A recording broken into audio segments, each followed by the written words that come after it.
se habla de raudales de sangre en la guerra civil. De ello habla la resolución de los demócratas constitucionalistas cornilovistas citada más arriba. Esta frase la repiten en 1000 tonos diferentes todos los burgueses y todos los oportunistas. De ella se ríen y se reirán y no pueden dejar de hacerlo después de la corniloviada todos los obreros conscientes. Pero el problema de los raudales de sangre en los tiempos de guerra que vivimos puede y debe ser planteado tomando como base un recuento aproximado de las fuerzas, un cálculo de las consecuencias y de los resultados. Puede y debe ser tomado en serio y no como una huera frase en boga, no sólo como una hipocresía de los demócratas constitucionalistas que han hecho todo lo que dependía de ellos para que Kornilov consiguiera anegar a Rusia en raudales de sangre, con el fin de restaurar la dictadura de la burguesía, el poder terrateniente y la monarquía.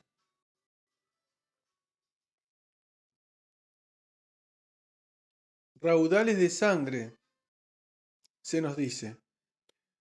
Analicemos también este aspecto de la cuestión.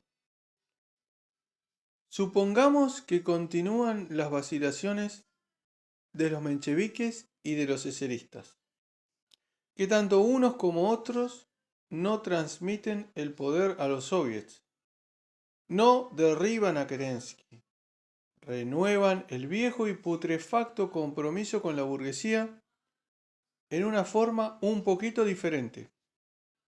Por ejemplo, los demócratas constitucionalistas son reemplazados por cornilovistas sin partido, entrecomillado. No sustituyen la máquina de poder estatal por la máquina de los soviets. No proponen la paz. No rompen con el imperialismo, ni confiscan la tierra de los latifundistas. Imaginémonos tal desenlace de las actuales vacilaciones de los eseristas y de los mencheviques. Tal desenlace del 12 de septiembre. La experiencia de nuestra propia revolución muestra con claridad meridiana las consecuencias que ello acarrearía. Un mayor debilitamiento de los eseristas y los mencheviques. Un mayor divorcio entre ellos y las masas. Un increíble crecimiento de la indignación y la irritación de estas últimas y un reforzamiento inmenso de las simpatías hacia el proletariado revolucionario, hacia los bolcheviques. El proletariado de la capital estará entonces más cerca que ahora de la comuna, de la insurrección obrera, de la conquista del poder, de la guerra civil en su forma más excelsa y más resuelta. Después de la experiencia del 20 y 21 de abril y del 3 y 4 de julio, ese resultado debe ser considerado ineluctable desde el punto de vista histórico. Raudales de sangre, gritan los demócratas constitucionalistas. Pero semejantes raudales de sangre darían la victoria al proletariado y a los campesinos pobres. Y esta victoria, con un 99% de probabilidades, proporcionaría la paz en lugar de la guerra imperialista. Es decir, conservaría la vida de centenares de miles de hombres, que hoy derraman su sangre para que los capitalistas se repartan las ganancias y las anexiones. Si las jornadas del 20 y 21 de abril hubieran terminado con el paso de todo el poder a los soviets, y dentro de ellos hubieran dado la victoria a los bolcheviques en alianza con los campesinos pobres, aún en el caso de que eso hubiera costado raudales de sangre, se habrían salvado la vida de 500.000 de soldados rusos que perecieron sin duda en los combates del 18 de junio. A esa conclusión llegan y llegarán cada obrero y cada soldado rusos conscientes si sopesan y tienen en cuenta el problema de la guerra civil planteado en todas partes.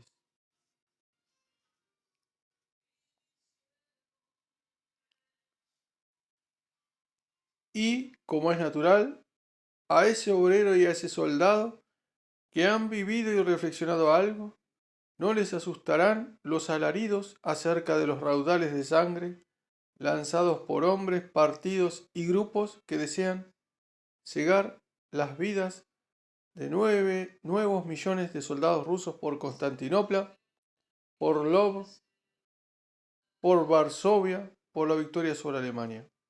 Ningún raudal de sangre en la guerra civil interna podrá compararse ni siquiera aproximadamente con los mares de sangre que han derramado los imperialistas rusos después del 19 de junio, a despecho de las posibilidades extraordinariamente grandes de evitarlo mediante la entrega del poder a los soviets. Durante la guerra, señores Miryukov, Potresov y Plejanov, sean más prudentes al argumentar contra los raudales de sangre hoy en 1917, en el cuarto año de una guerra criminal, inusitadamente dura y que tanto ha hecho sufrir a los pueblos. La situación internacional de la Revolución Rusa es tal que la propuesta de una paz justa por el proletariado ruso triunfante en la guerra civil significaría el 99% de las posibilidades de lograr el armisticio y la paz sin derramar más mares de sangre.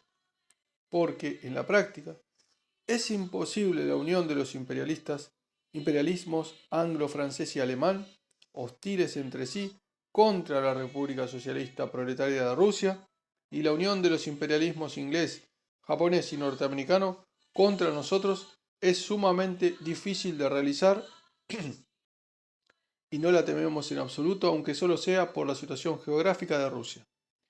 Entre tanto, es un hecho que existen masas proletarias socialistas y revolucionarias en todos los países europeos y no ofrecen la menor duda la maduración y la ineluctabilidad de la revolución socialista mundial. Y la única forma de prestar una ayuda seria a esta revolución no consiste, por supuesto, en enviar delegaciones ni en jugar a las conferencias de Estocolmo con los Plejanov y los Tsereteli extranjeros, sino en hacer avanzar la revolución rusa. Los burgueses predicen a gritos la derrota inevitable de la comuna en Rusia, es decir, la derrota del proletariado si éste conquistara el poder. Son gritos falaces que expresan intereses egoístas de clase. Una vez dueño del poder, el proletariado de Rusia tendrá todas las posibilidades de sostenerse en él y de conducir a Rusia hasta la revolución victoriosa en Occidente.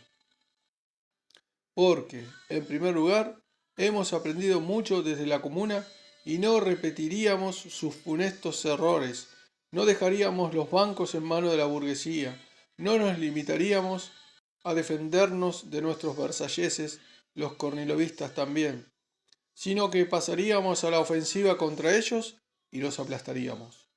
En segundo lugar, el proletariado victorioso dará la paz a Rusia, y después de todos los horrores de la matanza de pueblos, que dura ya más de 3 años, ninguna fuerza podrá derribar al gobierno de la paz, al gobierno de una paz justa, sincera y honrosa. En tercer lugar, el proletariado victorioso dará inmediatamente y sin rescate la tierra a los campesinos, y la gigantesca mayoría del campesinado, atormentado y enfurecido a causa del coqueteo con los terratenientes por parte de nuestro gobierno, sobre todo del gobierno de coalición, sobre todo del gobierno Kerensky, apoyará por completo, por todos los medios y sin reservas, al proletariado victorioso.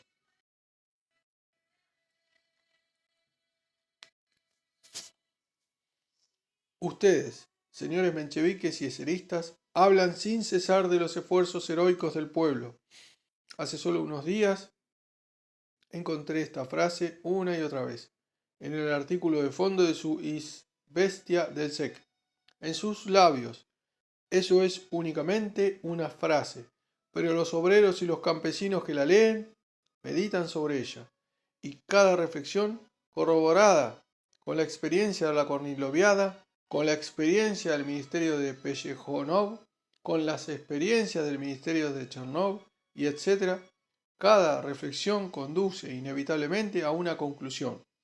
Pero si ese esfuerzo heroico no es otra cosa que la confianza de los campesinos pobres en los obreros de la ciudad, como sus aliados y guías más fieles, los heroicos esfuerzos no son otra cosa que la victoria del proletariado ruso sobre la burguesía en la guerra civil, pues esta victoria es la única que salvará de las dolorosas vacilaciones, la única que ofrecerá una salida, que dará la tierra y proporcionará la paz.